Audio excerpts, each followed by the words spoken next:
Earlier this month, the finest female golfers on the planet assembled at Royal Lytham St Anne's for the Women's British Open. They included Brittany Lincicome, a two-time winner of the year's opening major, the ANA Inspiration, and a firm fans' favourite.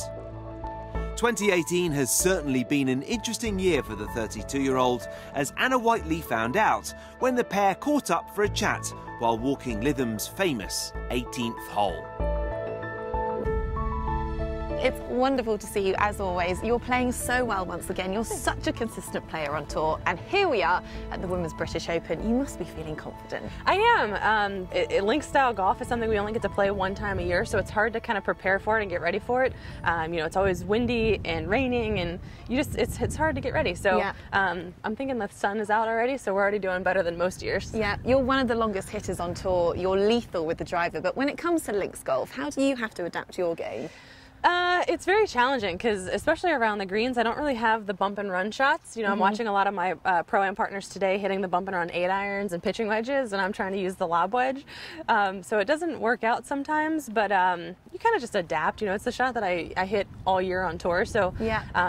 I figure it out by the end of the week, but it takes me a few days. Yeah. Well, let's go back to the beginning of the season. Once again, kicking off in style, winning in Bahamas, the opening event on the LPGA Tour. That is just the best way to start the year, isn't it? It is. It was so great. I had my mom there this year, and just being in the Bahamas by the beautiful water and being somebody who likes to fish from Florida, so it all just puts me in a happy place when I get there. And yeah, I played really well. The conditions again were super hard again this year, and it was nice to defend. I've never done that before. Yeah, and mentally, how does that kind of set you up for the season ahead when you kick off the year like that? Yeah, it's great. So last year when I won, I didn't really do much after that, and I was really disappointed. I really wanted to, I thought that was just going to be like a kickstart to a wonderful year, and it just didn't happen. So this year I've already had a couple top 10s, and I lost in a playoff a couple weeks ago, and I feel like I've been playing a lot better, trying to be more consistent, and I already feel like it's going way better than last year. Yeah.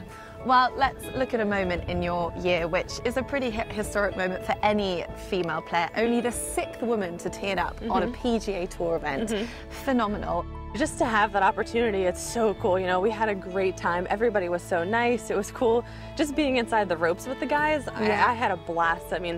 I don't know if I'll do it again, but I really did enjoy my time. It was great. Yeah, so you headed to the Barbasol Championship, but it wasn't an automatic yes, was it? What did you have to think about to make the decision? Well, obviously the length is very challenging. I know I hit it far, but 7,400 yards is about 1,000 yards longer than our normal LPGA week, so it's a lot further than normal. And I was really praying for firm and fast, kind of like this week, and we got like 3 or 4 inches of rain that week, so that was out the window. But all in all, it played a little bit longer, but we still had a great time, so yeah. It was fun. And in terms of the backlash from the men, I know some of the women in the past have had a couple of raised eyebrows about teeing it up on the PGA Tour. Were you worried about that at all?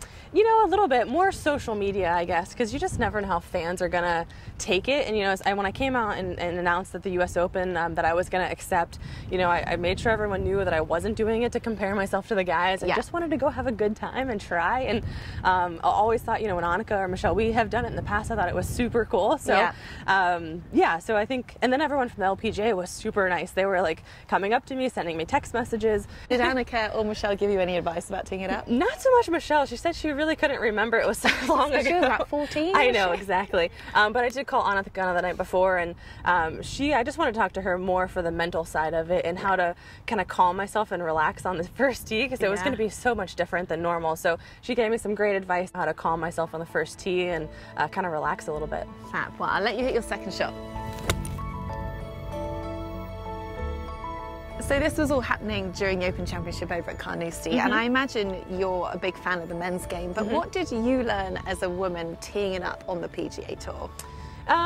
It was more kind of, watching their course management and seeing how they kind of go through their routines and stuff. And it was just cool to watch all that, especially if their short games are really good as well, which ours are too. But it was cool to see them hit these big high flop shots and stuff like that. But more just learning how to control my nerves. I thought I was going to be super nervous on the first tee, so learning how to take deep breaths and all that, with majors and being in contention on Sunday, I think that'll really help me in the future. Yeah, and your second round, you shot a 71, which is phenomenal, off those tees with the guys. guys. You must have been so proud of that. Yeah, I was. You know, I knew I had made a bunch of birdies. I didn't realize I made so many bogeys, actually. So when we got done and they were like, oh, you shot 1 under, I was like, man, I had 5 birdies and an eagle. I wish I would have done a little bit better. But to shoot under par in a men's event, I mean, from the back tees, I mean, it's still pretty awesome. Yeah, it's so awesome. And it's exactly like people like you doing things like that that will hopefully encourage the next generation of women to get involved with the game, which I imagine was a huge part of it. Oh, man, yeah, absolutely. I met a dad and a daughter at the KPMG right before that, and he said the daughter had no intentions of wanting to go to the event until she heard I was playing, so then they came out and had signed a photo of her and I from the previous event. So, I mean, just influencing one kid is pretty special, but to influence all the ones that were there, I mean, I signed so many autographs for kids, which was super cool. You know, you listen to the founders and the Hall of Fame players and them talk, and we just want to leave the game better than when I came out on tour. And I think, I mean, it's already so much better.